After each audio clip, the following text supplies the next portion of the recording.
Hello friends. तो chemistry लता classes में आपका स्वागत है। तो आइए आज का स्टार्ट करते हैं आज का क्लास। तो देखते हैं आर्सेनियम आयन मैकेनिज्म क्या होता है और इसके डिटेल एक्सप्लेनेशन। तो ये friends IMP most important question है। ये प्रीवियस ईयर क्वेश्चन आया हुआ था, प्रीवियस ईयर के एग्जाम में आया हुआ था और ये हर साल आने वाला क्वेश्चन है। तो इसका डिटेल एक्सप्लेनेशन देखते हैं कि आर्सेनियम आयन मैकेनिज्म क्या होता है। तो आइए देखते हैं। एरोमेटिक इलेक्ट्रोफिलिक सब्स्टिट्यूशन सबसे व्यापक एक्सेप्टेड मैकेनिज्म है। यानी मीन्स क्या होता है फ्रेंड्स, जो एरोमेटिक इलेक्ट्रोफिलिक सब्स्टिट्यूशन है पूरे एक्सेप्टेड मैकेनिज्म है, यानी डिस्ट्रीब्यूटेड मैकेनिज्म है, सभी तरफ वितरित हुआ मैकेनिज्म होता है ये। और ये बाइमोलिकुलर होता है। इसमें आर्सेनियम आयन इंटरमीडिएट को एसिटिव मैकेनिज्म कहा जाता है। क्या कहा जाता है फ्रेंड्स? इंटरमीडिएट को जो एसिटिव मैकेनिज्म इसे कहा जाता है। क्या होने के कारण एसिटिव मैकेनिज्म पाया जाता है, इसलिए इसे हम क्या बोलते हैं? आर्सेनियम आयन मैकेनिज्म बोलते हैं। अब देखते हैं, क्योंकि यहाँ बाइमोलिकुलर है, इस मैकेनिज्म में electrophilic carbocation known as arenium ion or Wheland intermediate or sigma complex or benzenonium ion or cyclohexadienyl cation in the case of benzenoid system means होता है फ्रेंड्स। इसका पहले हम लोग स्ट्रक्चरल पार्ट देखेंगे तो हमें थ्योरिकल पार्ट समझ में आएगा। तो आइए स्टार्ट करते हैं। इसके स्ट्रक्चरल पार्ट को हम डिटेल में पहले देख लेते हैं, तब जाके हम लोग स्ट्रक्चरल पार्ट थ्योरिकल पार्ट को देखेंगे। तो आइए अब हम लोग देख रहे हैं स्ट्रक्चरल पार्ट। इसका ये स्ट्रक्चर है फ्रेंड्स। आर्सेनियम मीन्स एरोमेटिक, जो एरोमेटिक कंपाउंड में पाया जाता है फ्रेंड्स मैकेनिज्म, उसी को ही हम लोग आर्सेनियम आयन मैकेनिज्म बोलते हैं। तो हम लोग जानते हैं फ्रेंड्स कि बेंजीन में क्या पाया जाता है? रेजोनेंस स्ट्रक्चर पाया जाता है। रेजोनेंस मीन्स क्या होता है friends? Double bond, single bond, इस तरह से ये अल्टरनेट होता है, अल्टरनेट क्रम में होता है, पाया जाता है। तो ये फ्रेंड्स ये बेंजीन रिंग होता है, यहाँ पर बेंजीन रिंग प्रेजेंट होता है। तो यहाँ पर फर्स्ट स्टेप क्या होता है फ्रेंड? स्लो स्टेप होता है। फर्स्ट स्टेप स्लो होने के कारण इसमें इंटरमीडिएट प्राप्त होता है और ये 2 स्टेप में होता है फ्रेंड्स। फर्स्ट स्टेप होता है रेट डिटरमाइनिंग स्टेप होता है और जो सेकेंड स्टेप होता है फ्रेंड्स वो फास्ट स्टेप होता है। तो फर्स्ट स्टेप को हम लोग देख लेते हैं। फर्स्ट स्टेप में ये बेंजीन रिंग प्रेजेंट होता है। यहाँ पर ये इलेक्ट्रोफाइल रहता है फ्रेंड्स। तो ये यहाँ पर आ करके अटैक करता है, इलेक्ट्रोफाइल यहाँ पर से अटैक करता है। तो क्या बन जाएगा? यहाँ पर से जो बेंजीन रिंग है यहाँ पर आ जाएगा और बेंजीन रिंग में Y यहाँ से करके आ करके अटैच हो जाएगा और यहाँ से जो H है वो निकल जाएगा। इस प्रकार के स्ट्रक्चर फर्स्ट स्ट्रक्चर हम लोगों को प्राप्त होता है।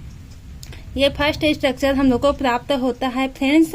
तो अब क्या होता है, यहाँ पर ये स्ट्रक्चर में ये डबल बॉन्ड होता है, ये डबल बॉन्ड होता है। तो यहाँ पर का जो बॉन्ड है यहाँ पर से आ करके रिप्लेस हो जाता है। तो यहाँ पर डबल बॉन्ड आ जाएगा और यहाँ पर प्लस चार्ज आ जाएगा। तो यहाँ पर ये रेजोनेटिंग स्ट्रक्चर है फ्रेंड्स, इस प्रकार से शो किया जाता है। तो यहाँ पर जो सेकेंड स्टेप होता है, सेकेंड जो स्ट्रक्चर प्राप्त होता है ये प्राप्त होता है। यहाँ पर से ये डबल बॉन्ड आ करके लग गया, यहाँ पर से डबल बॉन्ड पहले से था और यहाँ पर के प्लस चार्ज हम लोगों को आ करके यहाँ पर लग जाता है। ये जैसा का तैसा रहता है और ये हम लोग का सेकेंड स्ट्रक्चर प्राप्त हो गया। अब सेकेंड स्ट्रक्चर प्राप्त हो गया फ्रेंड्स, इसी को हम लोग अब थर्ड स्ट्रक्चर बनाएंगे, यानी रेजोनेटिंग करेंगे। तो हम लोग का क्या होगा, यहाँ पर का जो डबल बॉन्ड है यहाँ पर शिफ्ट हो जाएगा। तो यहाँ पर शिफ्ट होने के कारण यहाँ पर प्लस चार्ज आ जाएगा। तो यहाँ पर डबल बॉन्ड ये रहा हम लोग का थर्ड स्ट्रक्चर। यहाँ पर डबल बॉन्ड प्रेजेंट हो गया, यहाँ पर से यहाँ रिप्लेस हो गया। तो इस प्रकार का हम लोग को स्ट्रक्चर प्राप्त हुआ और यहाँ पर प्लस चार्ज आ जाएगा फ्रेंड्स। तो ये थर्ड स्ट्रक्चर हम लोगों को प्राप्त हो गया। तो ये क्या स्ट्रक्चर है? ये इंटरमीडिएट स्ट्रक्चर है, जो कि क्या होता है? मोर स्टेबल होता है। Resonance stabilize arenium ion intermediates. तो ये हम लोग का मोर स्टेबल होता है फ्रेंड्स। अब हम लोग देखेंगे इसका सेकेंड स्टेप। सेकेंड स्टेप इस प्रकार से शो होता है। ये वाला हम लोग स्ट्रक्चर को लिए फ्रेंड्स सेकेंड स्टेप में।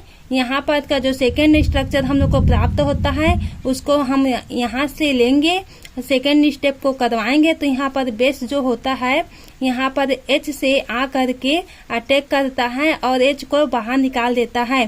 तो यहाँ का जो बॉन्ड होता है वो बॉन्ड फ्री हो जाता है, जिस कारण से यहाँ पर आ करके वो अटैच हो जाता है, बॉन्ड आ करके लग जाता है। और ये यहाँ कर क्योंकि फ्रेंड्स बेंजीन रिंग में अल्टरनेट रेजोनेंस पाया जाता है, तो यहाँ पर का जो बॉन्ड होता है आ करके लग जाता है, तो ये बॉन्ड रिप्लेस होकर यहाँ पर आ जाता है। तो यहाँ पर आने के कारण यहाँ पर सेकेंड स्टेप होता है फ्रेंड्स वो फास्ट होता है। यहाँ पर ये बेंजीन रिंग आ गया, प्रेजेंट हो गया, और यहाँ पर का जो बॉन्ड है वो रिप्लेस हुआ तो यहाँ पर आ गया, और Y और ये बॉन्ड यहाँ पर आ करके हम लोगों को फाइनली स्टेबल प्रोडक्ट मिल जाता है और BH बाहर हो गया। तो ये हम लोगों का प्रोडक्ट प्राप्त हुआ। अब इसे हम थ्योरिकल फॉर्म में देखेंगे फ्रेंड्स। इसको आप अच्छे से नोट्स बना लेना ताकि ये अच्छे से आप लोगों को याद हो सके। अब हम लोग देखते हैं इसका थ्योरिकल पार्ट। थ्योरिकल पार्ट में हम लोग देख लेते friends, known as arenium ion or Wheland intermediate or sigma complex or benzenonium ion or cyclohexadienyl cation in the case of benzenoid system देने के फर्स्ट स्टेप में सबस्ट्रेट पर अटैक करता है। मैं बताइए फ्रेंड्स कि फर्स्ट स्टेज पर क्या होता है, सबस्ट्रेट पर अटैक करता है, जिससे और लिविंग ग्रुप सेकेंड स्टेप में डिपार्ट निकल जाता है। मैंने बताया था फ्रेंड्स कि जो लिविंग ग्रुप है वो सेकेंड स्टेप में निकल जाता है और फर्स्ट स्टेप में क्या होता है, अटैक करता है किसमें, सबस्ट्रेट पर। यहाँ पर मैकेनिज्म टेट्राहेड्रल मैकेनिज्म जैसा दिखाई देता है फ्रेंड्स, जो स्ट्रक्चर प्राप्त होता है, बट चार्ज से यह उलट दिया जाता है क्योंकि इसमें रेजोनेटिंग स्ट्रक्चर पाया जाता है। फर्स्ट स्टेप डिटरमाइनिंग रूल होता है क्योंकि ये रेट डिटरमाइनिंग को शो करता है फ्रेंड्स, और and reaction second order kinetic को फॉलो करता है। The attacking electrophile positive ion या डाइपोल हो सकता है। इसमें फ्रेंड्स जो अटैकिंग ग्रुप है वो इलेक्ट्रोफाइल पॉजिटिव हो सकता है या डाइपोल हो सकता है। Dipole means plus minus charge होता है फ्रेंड्स, उसको हम लोग डाइपोल मूवमेंट कहते हैं। आर्सेनियम आयन रेजोनेंस द्वारा स्टेबलाइज होता है। जो आर्सेनियम आयन होता है फ्रेंड्स वो रेजोनेटिंग स्ट्रक्चर पाया जाता है, इसलिए रेजोनेंस के कारण ही वो स्टेबलाइज हो जाता है।